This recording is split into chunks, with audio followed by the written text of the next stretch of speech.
Bismillahirrahmanirrahim. Alhamdulillah salatu wassalamu ala Rasulillah.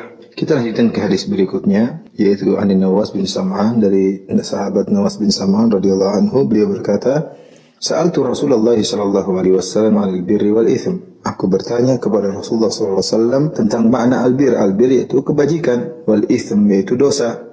Apa itu kebajikan, apa itu dosa?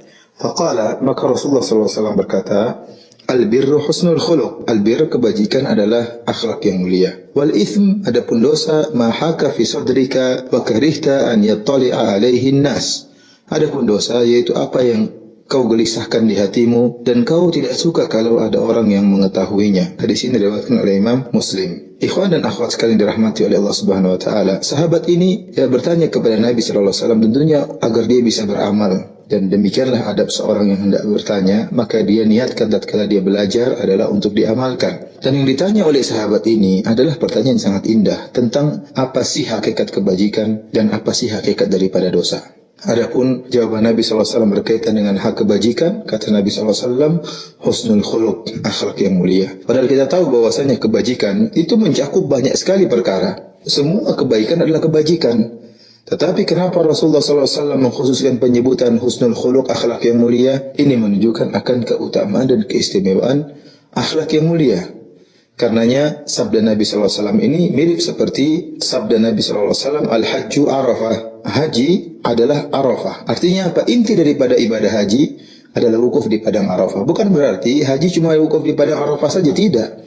Ada namanya tawaf, ada namanya sa'i, ada namanya ihram, ada namanya ibadah yang lain, lempar jamarat, mabit di Mina, mabit di Muzdalifah. Ini semua merupakan rangkaian ibadah haji. Tetapi Nabi SAW mengkhususkan penyebutan wukuf di padang Arafah karena dia adalah inti daripada ibadah haji. Sama seperti al-birru husnul khuluq. Kebajikan adalah akhlak yang mulia. Artinya apa? Akhlak mulia memiliki kedudukan yang sangat tinggi dalam Islam. Oleh karenanya kalau kita ingin melihat dalil-dalil tentang akhlak yang mulia, sangat banyak. Seperti sabda Nabi SAW, laisa syai'un athqalu fil mizan min husnil khuluq. Tidak ada sesuatu yang lebih berat daripada akhlak yang mulia dalam timbangan pada hari kiamat. Ini menunjukkan kalau seorang memiliki akhlak yang mulia maka akan sangat memperberat timbangan kebajikannya di hari yang sangat dia butuhkan kebaikan, yaitu tatkala hari kiamat kelak. Contohnya juga Nabi SAW mengatakan dalam hadisnya, Inna rajula la yudriku bihusni khuluqihi darajatas sha'imil qa'im. Sungguhnya seorang dengan akhlaknya yang mulia bisa meraih derajat orang yang senantiasa berpuasa sunnah dan senantiasa sholat malam. Orang ini mungkin dia jarang sholat malam, mungkin dia jarang puasa sunnah, tetapi dia akhlaknya mulia.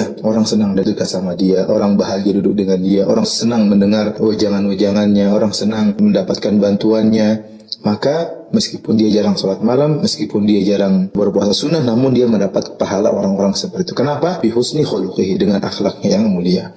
Dan lihatlah sabda Nabi SAW, aqrabukum minni majlisan yaumal qiyamati ahasinukum akhlaqa. Orang yang paling dekat kedudukannya denganku pada hari kiamat adalah yang paling baik akhlaknya.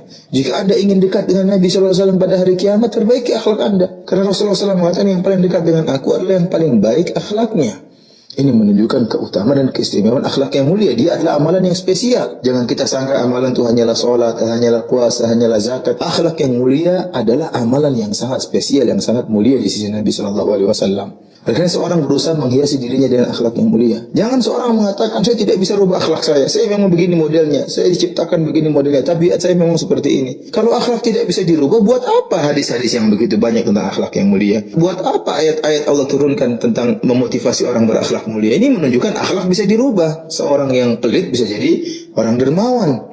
Seorang yang pemarah bisa jadi seorang yang penyabar. Jangan sampai seorang mengatakan saya memang suka marah, saya memang temperamental, saya begini tipenya. Tidak bisa seperti itu. Orang bisa merubah akhlak. Oleh karena dalam hadis Rasulullah SAW mengatakan, Ana za'imun bi baitin fi a'lal jannah liman hassana khuluquhu. Aku menjamin istana di bagian atas surga bagi orang yang memperindah akhlak. Dalam riwayat liman hasuna khuluquhu, bagi orang yang akhlaknya bagus. Dalam riwayat liman hassana khuluquhu, bagi orang yang memperindah akhlaknya. Berarti akhlak itu bisa diperoleh, bisa diraih. Dalam hadis kata Rasulullah SAW, Man yatasabbar yusabbirhullah. Barang siapa yang berusaha bersabar, maka Allah akan menjadikan dia penyabar. Orang pemarah bisa jadi penyabar.